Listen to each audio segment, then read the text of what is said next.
The rain pattered dismally against the panes, and my candle was nearly burnt out, when, by the glimmer of the half-extinguished light, I saw the dull, yellow eye of the creature open. Good night to you, and welcome to Tales by Candlelight, Frankenstein Edition, the mini-series in which I read you 2 blood-curdling extracts from Mary Shelley's 1818 novel, By Candlelight. You share with me your hot takes, and at the end of it all, I treat you to an exciting analysis video that digs deep into this most enduringly Gothic of texts. Before we begin, it would be remiss of me not to extend a heartfelt thank you to our lovely patrons for helping to fund videos like this. If you'd like, you can sign up, there's a link in the description. Also, be sure to subscribe and click the bell to be notified when our videos come out. We don't post too often, so turning on notifications means that you won't miss out. Our first extract charts the very moment Victor Frankenstein breathes life into his creature. But rather than marvelling at his creation, he is completely and utterly horrified. So, take the phone off the hook, draw the curtains, ignore that slow, scratching sound coming from the cellar door, and relax as Victor brings his creature to life. It was on a dreary night of November that I beheld the accomplishment of my toils.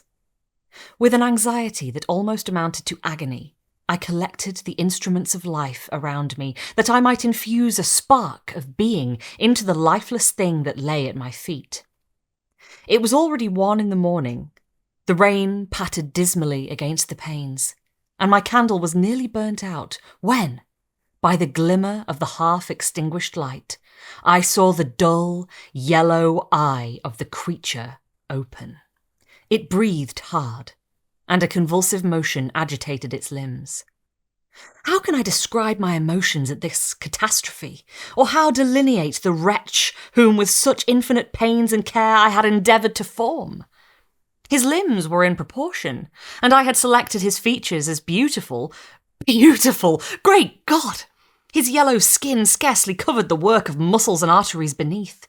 His hair was of a lustrous black and flowing, his teeth of a pearly whiteness, but these luxuriances only formed a more horrid contrast with his watery eyes, that seemed almost of the same colour as the dun white sockets in which they were set, his shrivelled complexion, and straight black lips. The different accidents of life are not so changeable as the feelings of human nature. I had worked hard for nearly 2 years for the sole purpose of infusing life into an inanimate body. For this I had deprived myself of rest and health. I had desired it with an ardour that far exceeded moderation. But now that I had finished, the beauty of the dream vanished, and breathless horror and disgust filled my heart. Unable to endure the aspect of the being I had created, I rushed out of the room and continued a long time traversing my bedchamber, unable to compose my mind to sleep. At length lassitude succeeded to the tumult I had before endured, and I threw myself on the bed in my clothes, endeavouring to seek a few moments of forgetfulness. But it was in vain. I slept, indeed, but I was disturbed by the wildest dreams. I thought I saw Elizabeth, in the bloom of health, walking in the streets of Ingolstadt. Delighted and surprised, I embraced her. But as I imprinted the first kiss on her lips, they became livid with the hue of death. Her features appeared to change, and I thought that I held the corpse of my dead mother in my arms. A shroud enveloped her form, and I saw the grave worms crawling in the folds of the flannel.